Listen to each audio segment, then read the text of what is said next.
Sam Raimining O'rgimchak odamini ko'rib katta bo'ldik. Bu filmlar anchadan beri chiqqan bo'lsa ham, ichida juda ko'p qiziqarli detallar va yashirin ma'nolar bor. Bu videoda men Tobey Maguirening O'rgimchak odamning birinchi qismini to'liq tahlil qilib, barcha yashirin detallar va ma'nolarni ko'rsatib beraman.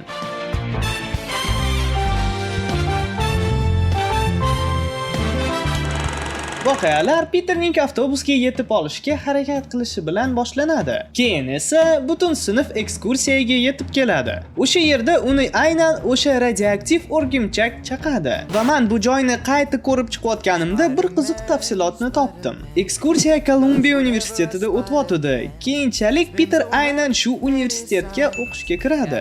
Universitetning logotipini shu sahnada ko'rish mumkin. Va aynan shu universitetda Dr. Kurt Connors dars beradi. U filmda ko'rinmasa ham ismini eshitishimiz mumkin. Bu juda muhim detal, chunki ekskursiyada professorlar 5 yil davomida genetik tekshirish o'tkazib, 15 ta super o'rgimchak yaratgani aytiladi va aynan ulardan biri Peterni chaqadi. Kurt Connors aynan genetik professori ekanligini hisobga olsak, bu super o'rgimchaklar loyihasida u ham ishtirok etgan deb taxmin qilish mumkin. Ekskursiyada o'rgimchak sezgisi oldindan ko'ra olish qobiliyatiga o'xshatiladi va bu bekorga aytilmadi. Komikslarda bu kuch hayot va taqdir tori bilan bog'liq ekanligini aytilgan. Ya'ni o'rgimchak odam nafaqat hujumlardan qochish yoki millisekundda reaksiya berish qobiliyatiga ega, balki bu kuchni rivojlantirib, kelajakni ko'ra olish darajasiga yetishi mumkin. Aynan shu sababli Peterning o'rgimchak sezgisi Norman Osborn yashil goblinga aylanganda ishlaydi. U ichidan o'zini kelajakdagi eng katta dushmani tug'ilganini sezadi. Norman Dr. Mandelstromni o'ldiradi. Komikslarda ham Norman uni o'ldirgan, lekin keyin u Gaunt ismli robot yovuz sifatida qaytib kelgan. Peter ertalab uyg'onib birdaniga muskullar o'sib ketganini topadi. Xolasi undan o'zgarishlar haqida so'raganida esa pastga qarab katta o'zgarishlar bo'lganini aytdi. O'zgarishlar organizmga butunlay ta'sir qilgan shekilli. Peterning xonasidagi devor qog'ozlari ham torga o'xshab ketadi. O'zi uchun kostyum dizaynini chizayotganida u qora beva o'rgimchakni chizadi va meni fikrim bo'yicha bu Natasha Romanovga ishora. Kam tanilgan Sting Grey ismli qahramonni ham chizadi. Chizmalarda qora rangli kostyum versiyasi ham bor. Bu Venomga ishora bo'lishi mumkin. Lekin aslida u ham qora bevani dizayniga o'xshaydi va komikslarda xuddi shunaqa kostyum bo'lgan. Peter qizil va ko'k dizaynni tanlaydi. Bunga sabab shunchaki uni chaqqan o'rgimchak emas, balki Mary Jane'ning qisqish sochlari va ko'k ko'zlari ham ta'sir qilgan. Peterning ish stolida Mary Jane'ning fotosurati bor. Go'yoki u ularni maktab gazetasi uchun olgan.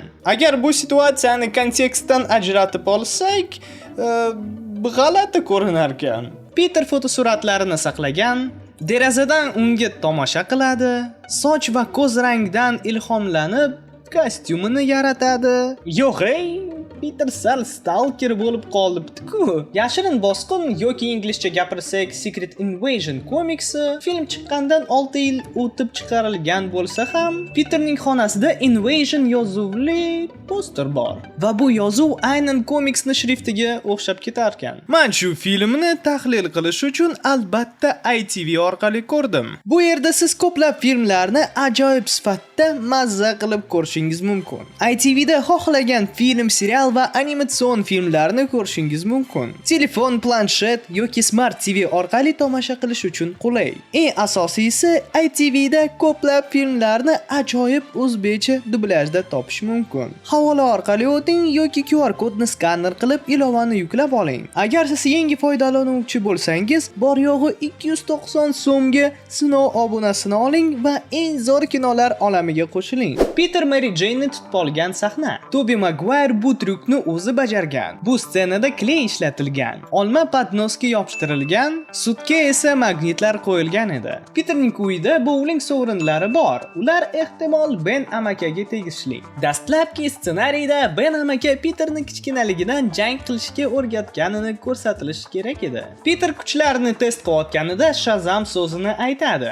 Keyinchalik esa xolamay Supermanni eslab o'tadi. Bu esa Raimi olamida DC komikslari borligini anglatadi. yaratadi. Ikkinchi qismida Peter turli komikslarga ega bo'lgani aytiladi. Ehtimol Peter DC komikslarini o'qigan va eng yoqtirgan qahramonlardan biri Shazam. Shuningdek, uning xonasida Dungeons and Dragons stol o'yini posteri ham bor. Yana bir detal, uning devorida komikslardagi Elektra qahramoni aks etgan poster mavjud. Amaki Ben o'zining klassik iborasini aytadi, lekin aslida komikslarda uni aynan u aytmagan. Lekin aynan amaki Ben bu iqtibosni mashhur qilgan. O'rgimchak odam olamlar aroda Ben yana ushbu iborani aytadi. Bu sahnada Sam Raimi trilogiyadagi amaki Benni ovozi ishlatilgan. Remember, with great power comes great responsibility. With great power comes great responsibility. Super qahramonlarning hayotida muhim burilish nuqtalari mavjud. Buni What If animatsion serialida va Olamlar to'ri ham tasdiqlaydi. Masalan, Doctor Strange uchun bu Kristin Palmerning o'limi, barcha o'rgimchak odamlar uchun esa bu amaki yoki xolaning vafoti. Va har safar o'limi oldin ular katta kuch, katta mas'uliyat degan gapni aytishadi. Miguel O'Hara kanonik hodisalar haqida gapirganida biz Raimi olamdagi asosiy burilish nuqtalarini ham eslaymiz. Masalan, Peter va Mary Jane'ning mashhur o'pish sahnasi. 3-qismida Venomning paydo bo'lishi yoki No More Spider-Man komiksdan olingan kadr. Bu mashhur sahna Raimi trilogiyasining 2-filmida Peter kuchlarini yo'qotganda aynan shu tarzda jonlantiriladi. Shunga o'xshash holat Uyga yo'l yo'q filmida ham bo'lib o'tadi. U yerda Norman Osborn Yashil Goblin rolidan voz kechishni xohlaydi. Shuningdek, Ben amakaning o'limi Peterni inson sifatida shakllantiruvchi asosiy voqealardan biri sifatida ko'rsatiladi. Agar u o'lmaganida Peter o'z kuchlarini shaxsiy manfaatlari uchun foydalanadigan odamga aylanishi mumkin edi. Barcha o'rgimchak odamlar o'zlariga xos yolg'iz qolish joylari bor. Masalan, Uyga yo'l yo'q filmida Tobey Maguirening Peteri Chrysler binosini yoqtirishini aytdi. Aynan shu joyda u Ben amakani yo'qotganidan keyin yig'lab o'tirgan. Endi esa bir kichik teoriyani navbati keldi. O'rgimchak odam olamlar arodagi ikkala Peter, kattasi ham, sariq sochli ham aslida Tobey Maguirening alternativ versiyalari. Barmoqlaringizni buqib sanang. Kostyumlari bir xil, hikoyalari juda o'xshash. Ben amaki aynan Raimi trilogiyadagi ovoz bilan gapiradi. Rang-barang o'rgimchak ularni chaqadi. Ular Chrysler binosini yoqtiradi. Raimi Peteri shu joyda yolg'iz o'tirgan bo'lsa, multfilm Peterlari ham shu yerda aks etgan. Poyezd to'xtash sahnasi, Mary Jane bilan o'pish sahnasi, kafe sahnasi. Bu yerda Peter Mary Jane'ni Dr. Octavius tashigan mashinadan qutqardi. Memga aylangan raqs sahnasi, bel jarohati va nihoyat ularning Mary Jane'ni Kristen Dunstning Mary Jane'iga o'xshash. Shuningdek, men ishonamanki, bu Tobey Maguirening alternativ olamdan bo'lgan o'rgimchak odamlari. Ularning hikoyasi ham deyarli xuddi shunaqa bo'lgan. Raimi trilogiyasining yana bir sirli qahramoni Bruce Campbell. U barcha 3 qismida ishtirok etgan va Raimining eng yaqin do'stlaridan biri. Ular Qahrli o'liklar filmida birga ishlagan va Bruce Campbellni Aqlsiz multiolam filmida ham ko'rish mumkin. Agar 4-qism suratga olinganida, u Mysterio rolida paydo bo'lishi rejalashtirilgan edi.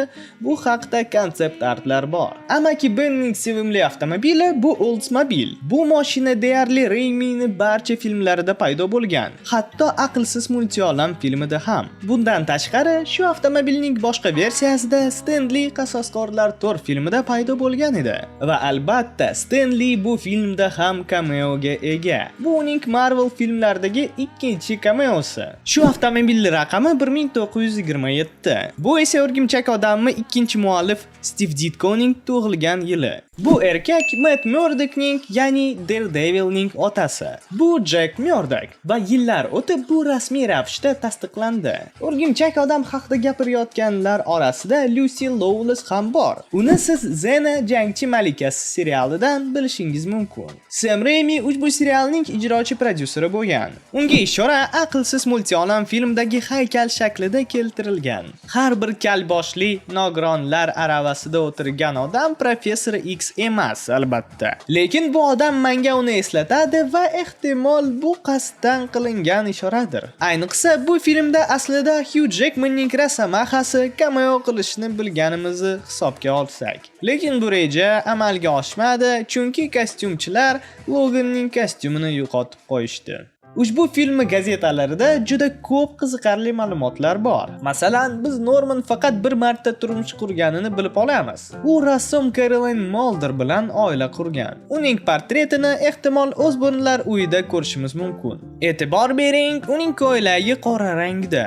Gary Mary Jane'ga qora kiyinish kerakligini aytdi, chunki uni otasi bu rangni yoqtiradi. Keyinchalik Mary Jane Norman bilan uchrashuvga aynan qora ko'ylakda keladi. Ammo ehtimol bu teskari ta'sir qiladi. Chunki qora ko'ylak va qizil sochlar tufayli Norman Mary Jane'da ajrashgan rafiqasini esladi. Ya uka tushording. Gary ham doim qora kiyim kiyib yuradi. Sam Raimining trilogiyasida kiyim juda katta ma'noga ega. Masalan, qahramonlarning kiyimlaridagi gullar Peterning muhabbatini aks ettiradi. Xola May doimo gulli kiyim kiyib yuradi. Mary Jane ham gullari bor futbolka yoki ko'ylak kiyib yuradi. Betty Brantda ham biroz gul naqshlari bor. Ehtimol u ham Peterga yoqadi. Betty Brant komikslarda Peter Parkerning birinchi sevgilisi bo'lgan va Betty aynan Peterni o'zini sevgan, o'rgimchak odamni emas. Qahramonlar o'z alter egoning ranglariga mos kiyim kiyishadi. Peter har doim o'rgimchak odam ranglarida yuradi. Osbornlar oilasida esa yashil rang ustun. Bu ularning yashil goblinga aloqadorligini ko'rsatadi.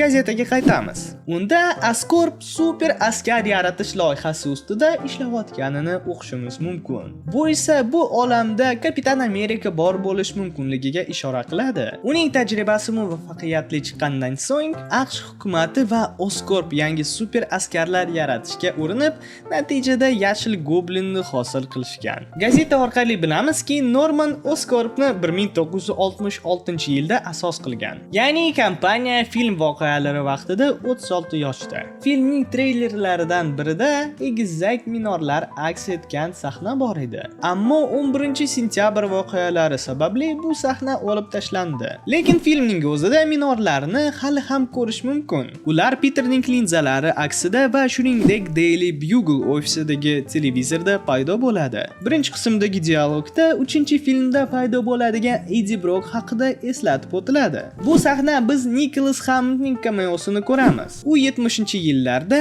ajoyib o'rgimchak odam teleserialida birinchi kino o'rgimchak odamni o'ynagan. Fanatlar bu u edi deyishmoqda, lekin men rasmiy manbalarda bunga tasdiq topmadim. Mary Jane telefon orqali o'rgimchak odam haqida gapirayotganida uni Amazing deb aytadi. Amazing Spider-Man bu Stan Lee va Steve Ditko tomonidan yaratilgan komiks seriyasi. Shu gazetada Jonah Jameson aynan komikslardagi kifoyasiga o'xshash qilib tasvirlangan. Daily Bugle ofisida juda qiziqarli gazetalar bor. Bu gazetada Gorbachov ketdi va Yeltsin keldi deb yozilgan. Demak, Daily Bugle bu voqealarni yoritgan va bu ularning eng mashhur sonlaridan biri bo'lsa kerak. Ikkinchi qismida esa Stalin va mashhur avstriyalik rassom haqida yozilgan gazeta bor. Bu ehtimol Buglening uzoq tarixiga ishora. Komikslarda gazeta 1898-yilda Jonah Jamesonning otasi Jonah Jameson katta tomonidan asos solingan.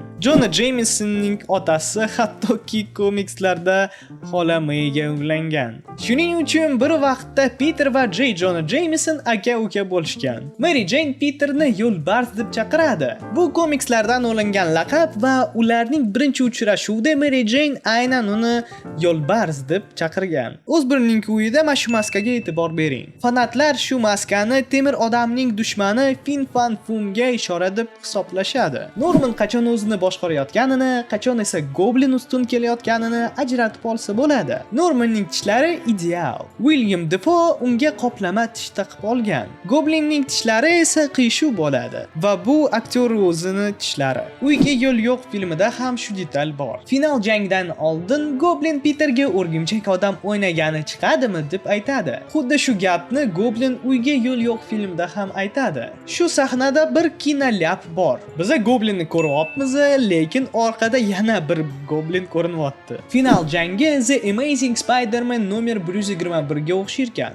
Unda Goblin Gwen Stacy'ni Brooklyn ko'prigida o'ldiradi va bu syujet bu filmda takrorlanadi. Goblin Peterni qizini Brooklyn ko'prigida o'ldirishga harakat qiladi. Bilasizmi, men ham Sam Raimining o'rgimchak odamini fanatiman. Shu filmlarni to'liq tahlil qilayotganimga juda xursandman. Chunki 100 marta ko'rsam ham, 200 marta ko'rsam ham bu filmlar menga yoqadi va hali ham men uchun qiziq. Ayniqsa bu filmlardan keyin men super qahramonlar kinosiga fanat bo'lib qolganman. Shu bilan birinchi qismining tahlili tugadi. Ikkinchi va uchinchi qismlar tahlili chiqishi uchun ushbu video 500 ta like yig'ish kerak. Kanalga albatta obuna bo'ling va qo'ng'iroq tugmasini bosing. Siz bilan har doimgidek Tony Karka edi. Ko'rishguncha.